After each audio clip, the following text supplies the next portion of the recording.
Good morning. I'm Hassan Giordano, and this is your DMV Daily Dose for Friday, October 11th, 2019. It's currently clear and 53 degrees in Baltimore. Today's high will be 71 degrees, and the low will be 53.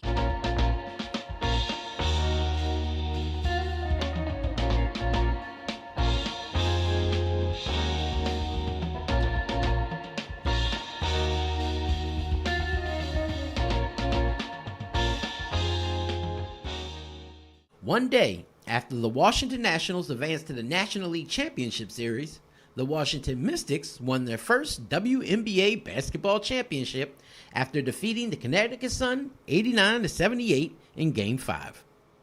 In political news, Governor Larry Hogan has appointed Carl Jackson and Kathy Forbes to fill the two vacant Baltimore County seats in Maryland's House of Delegates.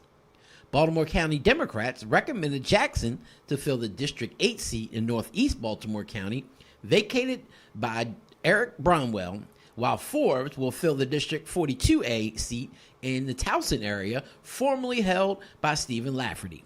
Both Bromwell and Lafferty resigned from the Maryland General Assembly to join Baltimore County exec Johnny Olewski in his administration. The 54-year-old Forbes will be the first woman to serve as the delegate for District 42A, while 34-year-old Jackson will be the first African-American to represent District 8. Now, former Oklahoma football superstar turned Congressman J.C. is launching the nation's first African-American-owned all-news station to compete with the likes of CNN, MSNBC, and Fox News. The 67-year-old Watts says that the Black News Channel will look to produce and sustain a long-running 24/7 all-news channel focused on the lives of African-American viewers. Baltimore police say two men died in separate shootings about 30 minutes apart yesterday. The department wrote on Facebook that officers from the Eastern District first responded to a ShotSpotter report of shots fired in the 2400 block of East Lafayette Avenue in the Broadway East neighborhood at about 5:42 p.m. Upon arriving, officers found an unidentified man who had been shot multiple times in the 1700 block of North Montford Avenue. He was taken to Johns Hopkins Hospital, where he was pronounced dead a short time later. About a half hour later, at 6:15 p.m., officers from the Western District responded to a report of a shooting in the 1900 block of West Pratt Street in the Carrollton Ridge neighborhood. Officers found the 24-year-old man who had been shot multiple times, took him to shock trauma, where he was also pronounced dead. This follows a day in which one man was killed in a quadruple shooting in West Baltimore, and another was killed in a separate shooting earlier Thursday morning, police said.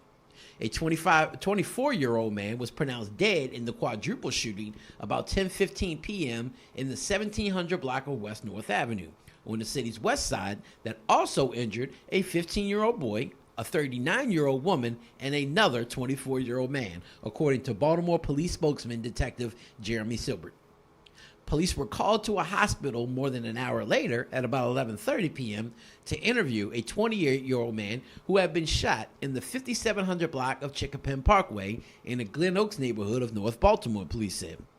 A man was then killed in one of a pair of separate shootings in East Baltimore early on Thursday morning.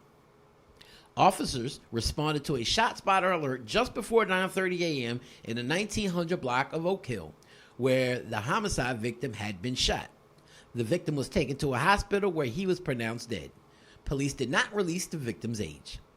A 35-year-old man was shot in the hand just after 11:30 a.m. in the 1500 block of North Broadway, police say. The Sun's Colin Campbell reported on all these homicide stories.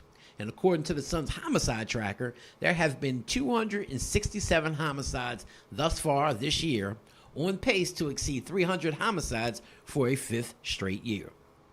In other sad news, Karen E. Shelton, the first female African-American police officer hired by the Baltimore County Police Department in the 1970s, who later worked in internal affairs for the Baltimore City Sheriff's Department, died on October 2nd of complications from dementia and diabetes at her home in Towson.